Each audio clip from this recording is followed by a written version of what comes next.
Hello, everyone, and welcome to Mood Ride. This is Dave Johnson. I'm here with Kim of Intuitive View. We're here to talk about some fun stuff, not just politics. This is going to be a series with spiritual pals where we give, advice on maintaining our positive view these days, and maybe a few tricks along the way. How you doing, Kim? I'm doing good. I'm doing good. And I think this could not come at a better time. Yes, yes. It is seeming like there was, certain amount of momentum, and as David said at I forget what it's called, Bay. He does Terror by the Bay. That's right. He Yeah, yeah. mentioned, yeah, he mentioned that we all expected that once Biden won, this would all end, and it didn't end. It's just like the stress just piled on more. So. Yeah, I even had the idea that, well, maybe I would be shutting down my YouTube channel. Maybe it wouldn't be needed anymore because we'd be all, I kind of just go with the flow. So but I did have that thinking. And then I felt like, you know what, I'll just keep it going because I feel like we're going to be getting through some of the weeds. And little did I know I did the exact same around thing. the corner. Exact same thing. I'm like, well, we're going to shift this channel. We won't need it anymore. And here we are, what, 3.5 years later, and it seems like the water's just as deep. So again, I don't want Yeah. to dwell on negative stuff. I really do want to help everybody move forward with some positive stuff. What do you Yeah. think? I mean, what keeps you positive? What keeps your, let's say, vibration high these days? Well, there are a lot of things. There are a lot of things that can raise a vibration. And you know, when I think this was around 2019 or 2000, or it may have even been during the pandemic. I got a really useful message from my guys. I mean, they always give useful messages, but this is one I come back to again and again and again, and I've shared many times, but it bears repeating because it's relevant even now. But they said that when we get kind of in the muck and the mire of the what we would call kind of the middle, kind of like what's going on in the daily, what's happening in the news, what's going on around the world, current events and politics and all the stuff happening, and then all the stuff in our own life. I've got to go grocery shopping. I got to get, I've got to find my keys. I got to all of this stuff, it has a weight to it. And so my guys, what they said was when you get in that muck and mire and you start to feel it and it starts to feel heavy and it weighs you down and you can't stop thinking and you're just thinking and thinking, that you need to either go big, big, big or small, small, small. And when you go big, what you tell yourself is the natural impulse of the universe is to expand and evolve. And repeat that to yourself. The natural impulse of the universe is to expand and evolve. So, no leader, no country, no war, no group, no party can stop that from happening. It's the natural impulse of the universe. So we're evolving no matter what, no matter who, we're doing it. So Mhm. that's the big, big perspective. And then going small, small, small. And the other thing is we can go fast or we can go slow. We can go the hard way or the easy way, but it's going to happen. Okay. So you don't have to worry about it. The other, when you go small, small, small, what you want to do is pull yourself out of that stream of thinking that just takes you along and along and along and along. And a lot of times these these bigger things that happen that are can be disturbing in the news or stories you hear, and you just think and think and think, or like with a as an empath, you feel and feel and feel it, and you think it, think it, think it. And you can't kind of pull out of that stream of thinking. Um, the first thing that I do to get smaller, to make your world kind of small and kind of get into stillness and into the present moment, one exercise that's really good to pull yourself out of that stream of thinking is to do what's called a 4-5 6-7 breathing. You breathe in for 4, you hold for 5, breathe out for 6, hold for 7. And then you just repeat that. And what that does is it gets you into kind of it pulls you out of the stream of thinking so that you're kind of in a more, you have an anchor now that's kind of anchoring you. That's not just letting you fly along with your thoughts. And then when you have that, you manage your awareness. And a way to do that is you close your eyes. You can just put your hands on the table or put your hands in your lap, and you close your eyes and you ask yourself, if I don't move my right hand and I don't look at my right hand, how do I know it's still there? And what happens when you ask that question is your awareness goes into your hand. And you might feel a little bit of tingling, a little bit of throbbing. Yeah. And then you can move that around your body to put your awareness kind of into your body and into the now. You can do your left foot or the whole right side of your body, or how do I know my top of my head is still there if I don't look at it, or if I don't, if I don't look in the mirror, or I don't if I don't feel it, how do I know? And you'll start to feel in your head, and that's moving your awareness around. And what that does is it brings you into the now, and it also kind of grounds you and brings you kind of back into your body.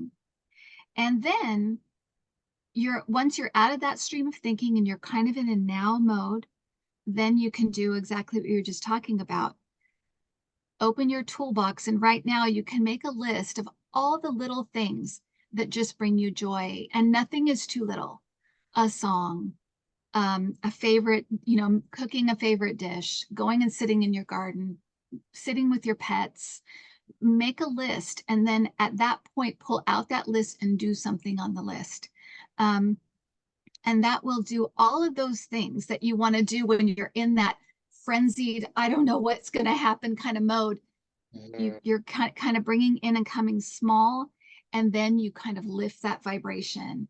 And I'm telling you, I do this all the time, and because I have to read every day. And when you're a reader, you can't really, you can't stay in the doldrums too long. You've got to figure out ways to pull yourself out and up. Yeah. And so, but if I do these exercises and then I watch a Mary Tyler Moore and I have a bowl of ice cream, I'm good.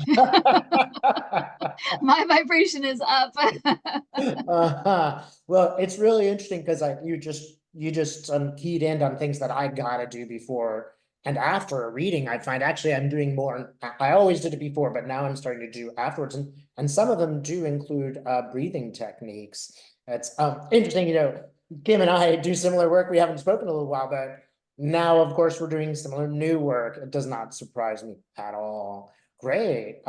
What Yeah. else? It sounds like you got a whole repertoire of these tricks. I have so many, and well, I'm a big, believer in prayer.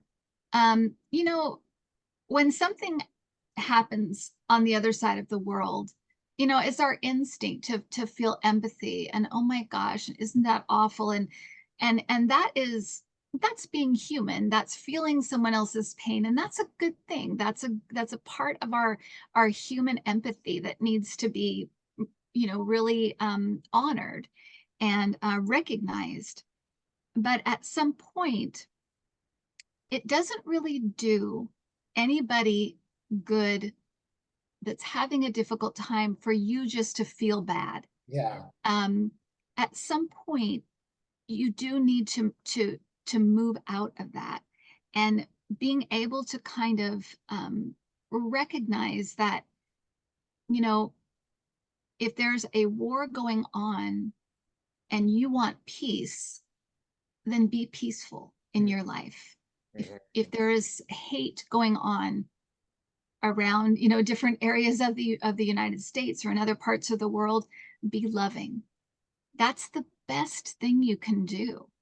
And then once you're in that state of feeling that, then you can do some kind of action. Give money if you want to, or volunteer, or do other things. But when so often we get angry and mad and we're so upset, and then we get online and we're going to give some money, and when you do that, that action that you take is infused with that energy. So it's really, really good to check in with yourself often and how are you doing? How am I doing? What's my energy? Because anything that you do, whether it's going to the grocery store and getting groceries or sending money off to a worthy cause, is going to be infused with your energy because you're putting it out there. Mhm. And if you're angry and upset and you're out for revenge and believe me, we all feel that at some point. Yes. That's Yes. just the way it is. But Yeah. when you're in that mode, it's not the mode to to act in necessarily. um Try to come down from that, and again, use these techniques. um Check in with yourself, allow yourself to feel those feelings, because it's important too. Those feelings don't just get trapped in your body. But if you're angry and you're upset, weed your garden and pull the weeds or scream into a pillow. It is good to let it out. But once you do that, and once you get to a calmer state and a better state, decide what you want to see more of in the world and be that. And then give and do, because then anything you do will be infused with that energy. Excellent. Um, and I hope this doesn't come across preachy, because I honestly, I use these techniques all the time because I find myself in those places on a regular basis. And because I read, because I have to do work every day and work in this arena every day, I had to figure out with my guides the best way to manage it, because we're all trying to manage all of this. I mean, I was thinking about it, Dave, and I thought, when I was little, or when I was little, when I was younger, in the early 70s, say, we had Watergate, we had, I wasn't old enough to know what, but just looking back in history, we had Watergate, we had a war going on, we had stuff in the Middle East going on, and we had terrorist attacks and things like that. But now it's like we have a president with 10 trials about to happen. We have a bunch of wars going on. It's like everything is on just it's ultra, ultra. It's full And I board. think, yeah. Full board. Yeah.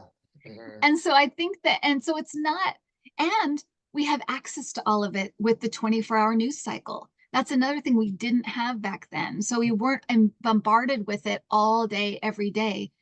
And so it's a lot to manage. Yes. It really, really is. So when people are struggling, there's a reason why. And it's okay to say, like, I need some help. I need some ideas to get through this, because we all do. And that's exactly what you're doing, Dave. You're sharing this stuff so that we can all figure out ways that work for us to get us through these difficult moments, days, weeks, whatever, however long it lasts for people. But yeah, it's real. Mhm. It's tough stuff, but I'm like starting to see it as an opportunity. So it's like, oh yeah, I'm reading these great books about, being peaceful. Oh yeah. And then I realized, Dave, it really is up to you not to scream at the person whose dog barks constantly across the every morning. I'm sitting on the meditation bill. I'm like, it is like, okay, this is an opportunity to be a little bit more understanding and a little bit more peaceful in your approach as you tell them about this. It is a little bit more of an opportunity. And, sometimes we get this lock where we're like, why am I being karmically punishment? What did I do? And instead, if we like kind of look at it as an opportunity, like what could I really learn here? Or what's in it? What's in there that I could address for my own evolution. It's helpful. I think you and I really are on the, we gotta be, I gotta, if I got an appointment, I gotta be clear because I don't want to push Yeah, that off onto my client, So we have to do this in the morning. It's like literally part of our job. And yeah, I'm sure you do this before every video. I do before every video. I really try to be clear. Otherwise, my channel won't be clear. So it is yeah. really true of everyone. Again, we're creating these techniques because we gotta, that's our job. But Yeah. it is really useful for all of us. I know that just the breathing techniques, and this is totally new, have really helped me to just even after a session sort of unload some of the stuff that, you're getting out of it. It is, and especially for stuff like with anxiety and, I think and probably, since the pandemic, I think a lot of people have felt kind of depths of emotion and extremes of emotions that they didn't even know that they were may have been even capable of. Those intense fears and intense worries and all of these things. And I think, yeah, I think we're all kind of discovering what works for us. And then luckily, we have this technology that we can share it. We can share it all for whoever needs it.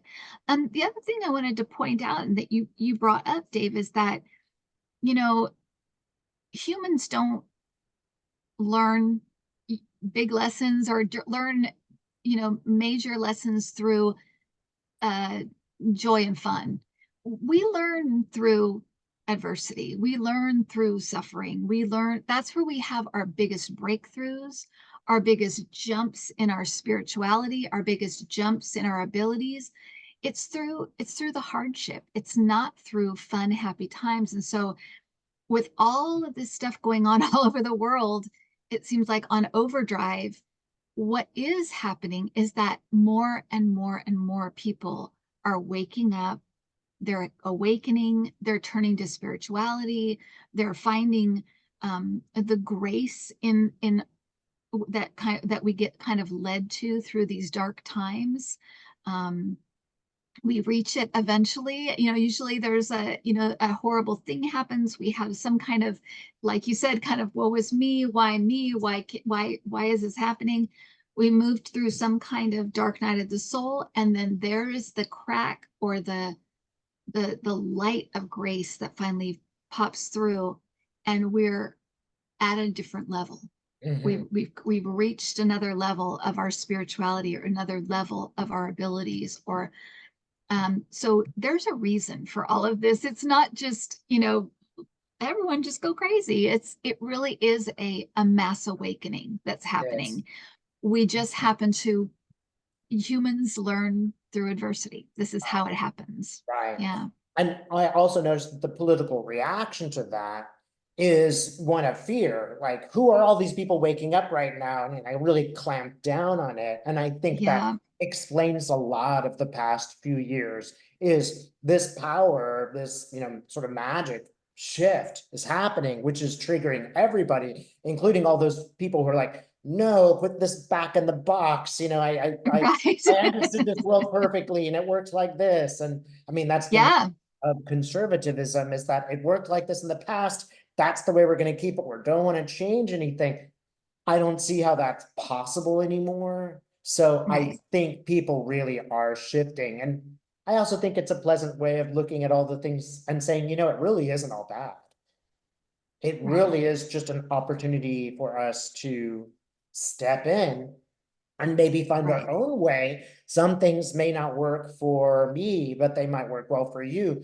Each individual now is sort of creating their own cosmos, right? And Yeah. I think that's a beautiful thing. It certainly means that people need help creating that cosmos, but it's no longer about a guru or a new political format even.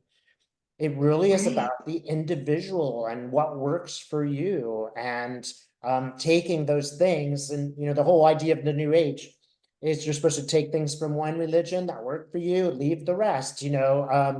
I'm down with most of the things in the New Testament. I'm not down with most of the things in the Old Testament. That's what I'm using. And I think that's going on for so many people. That really Yeah. is a different time. And that's going to freak people out, even if you've had a religious experience or revelation.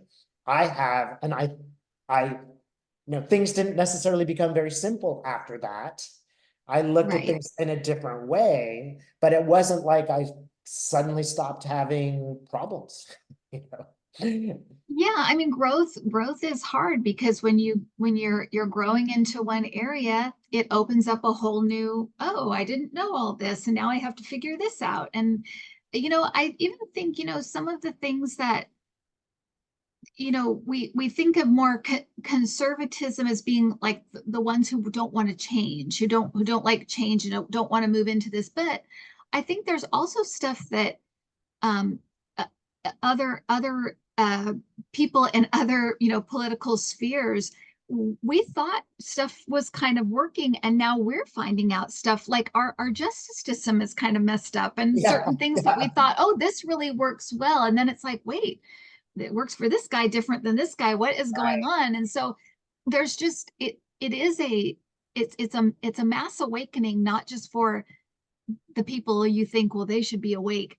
It's for everybody. And Yeah, we're all learning new stuff. And it's all very it's a little bit it, it it makes you feel like you're on a rocky boat. It kind of feels like, what's happening? It mhm, can really feel like it's moving the earth under you because you're not sure what is going on and what you can trust and what's working and what's not. And that brings up a lot of fear, but it also brings up um, that ability to face fears. And I think that it's not, when you don't want to just not be fearful. What you want to be able to do and learn how to do is to face your fears and move through it and know that there's daylight on the other side. But that's really what all of us are kind of being asked to do, is facing our fears, um, and also really, those of us who have these spiritual beliefs and ideas, when things happen that you're like, oh my gosh, that's an awful thing, or someone passes and it's unexpected. So many passings during the pandemic. Your faith is tested and rocked, and you're once you come through that, you hit that dark night of the soul and you walk through that, your faith is stronger and your faith is more solid. And I think that uh, all of this stuff, it really is, like you said, it's the individuals. And as individuals, we also make up a collective, and an enlightened collective, that's what changes the world. yes, great. That's But it's wonderful. one person at a time. It's one person at a time, you know? Absolutely, one person at a time. Yeah. Yeah, Well, I think it very much does make us realize how much stuff is going on internally and how much we can control. A lot of the things I think that are going on are just a loss of control. If you talk to anybody over 55, just being able to log on Zoom, it's just like a crisis, right? You talk to a 10-year-old, they're just like, click, what are you worried about?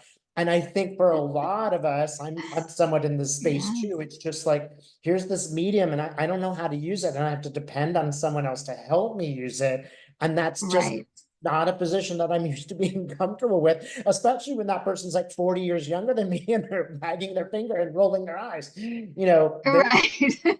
a great loss of control that's happened for us as technology has evolved. In some ways, we could be very much out of touch. Yeah. Yeah, it is. It's well, that's the thing, right? It's always with, with technology, there's the blessing and the curse. It's always that duality, because even with AI, we see all the amazing possibilities of it and all the scary stuffs too, Yes. and the way that people connect, there's trolling and there's mean stuff going on.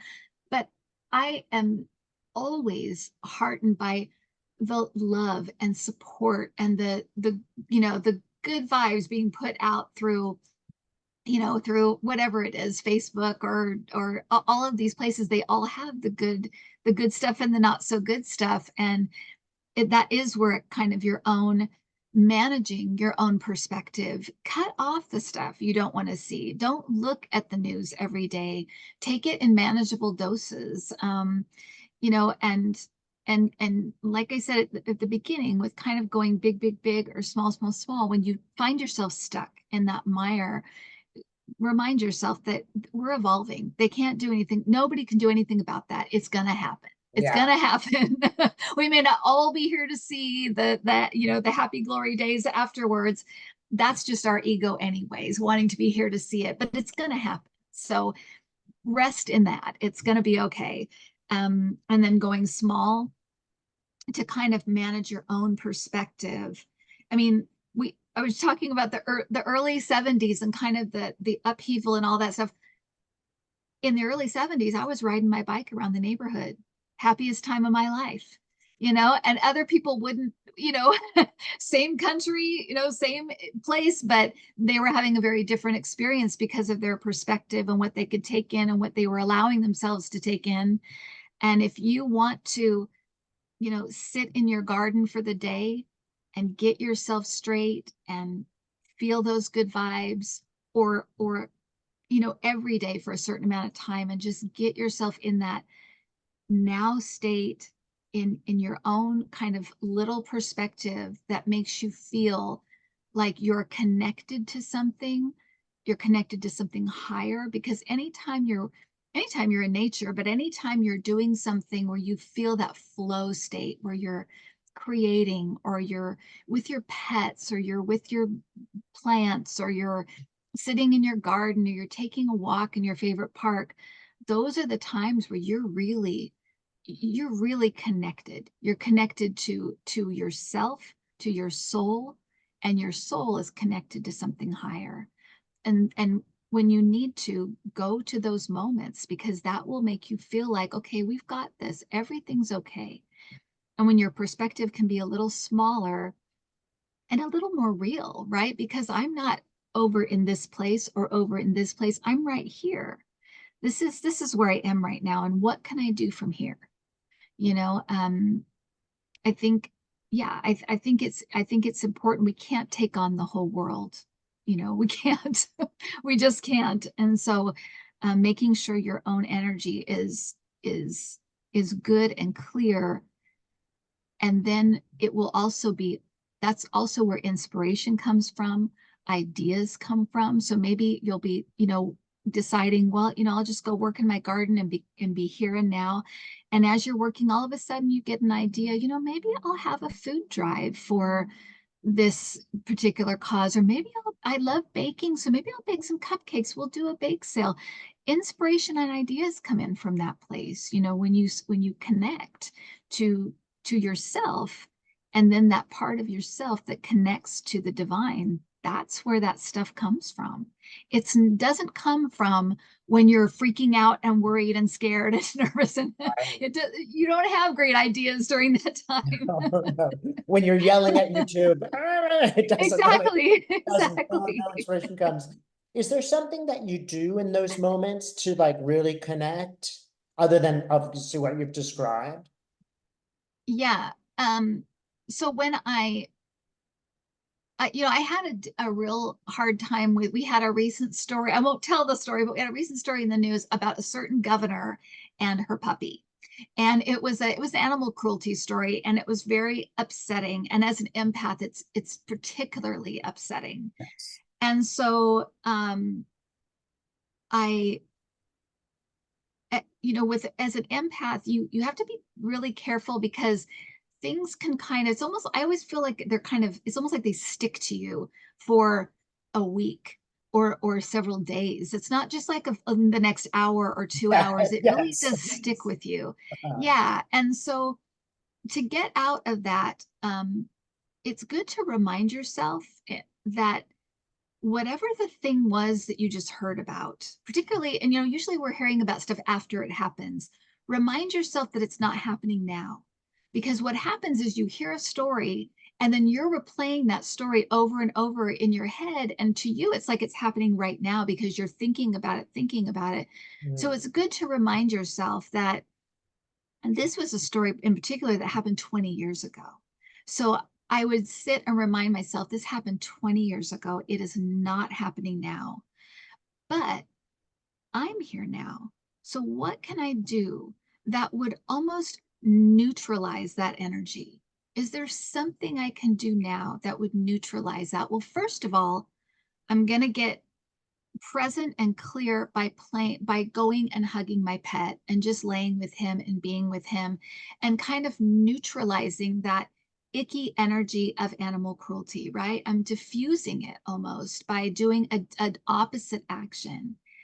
And then what can I do to throw something out that will have a reverberation? And for me, on my channel, we did a donation to Ukrainian animals, an animal rescue in Ukraine, um, on one of my broadcasts.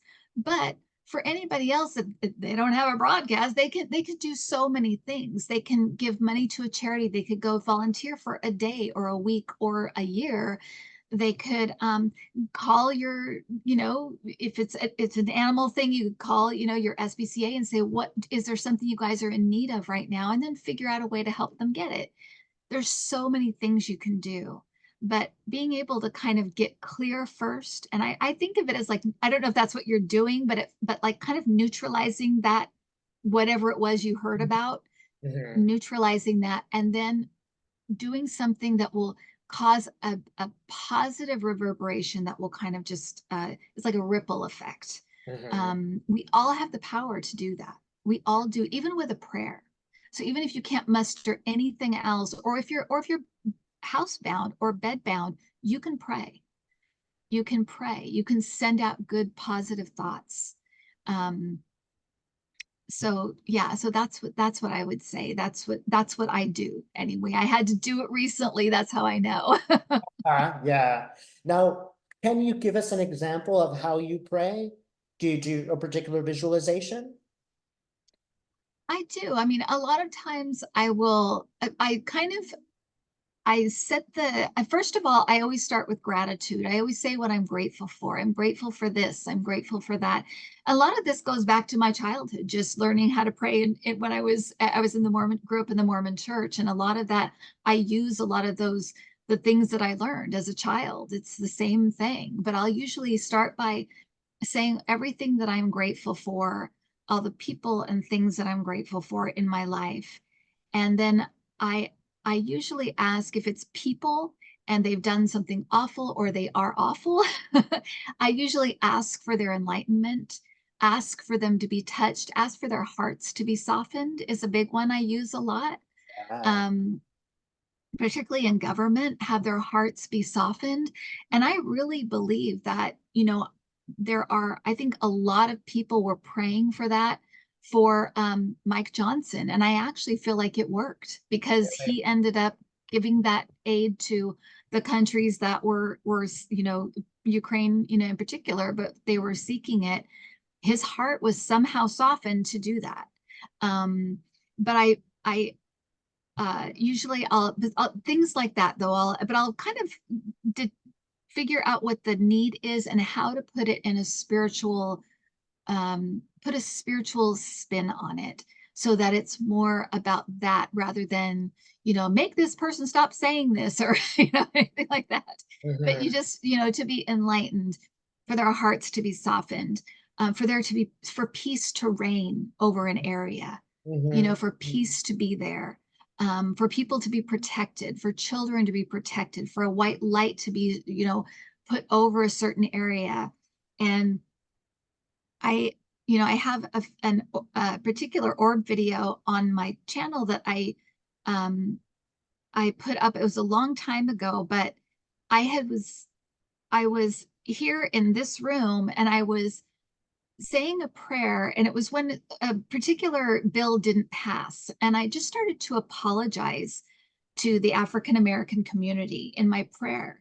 And I was apologizing and apologizing. And around me, all of these orbs just flew. I mean, it was like a swarm of orbs flew up.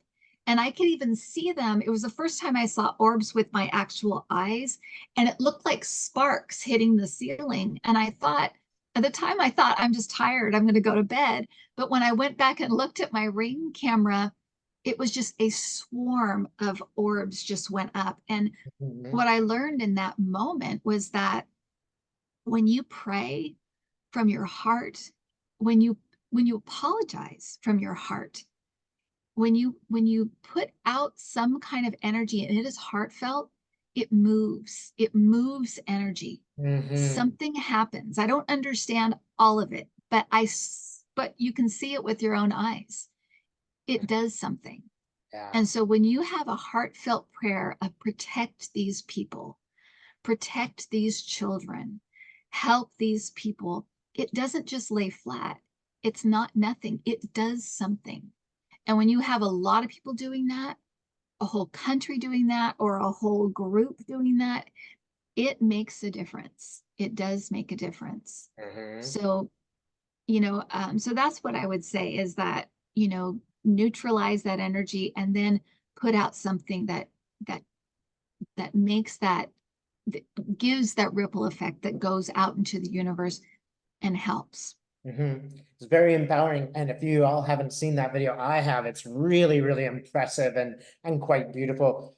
Kim, I'm just always so impressed whenever I speak to you. It always feels like you're just a couple steps ahead of me with your I'm not at all. with your application of the light. Well, I just really appreciate what you've shown us today. Um, I'm definitely utilize those things myself. Anybody, if you want to get hold of Kim, she's intuitive.com or Kim at Intuitive View. You can see her on YouTube, etc. Don't miss it. She's doing beautiful work. Thanks so much, Kim. Thank you, Dave.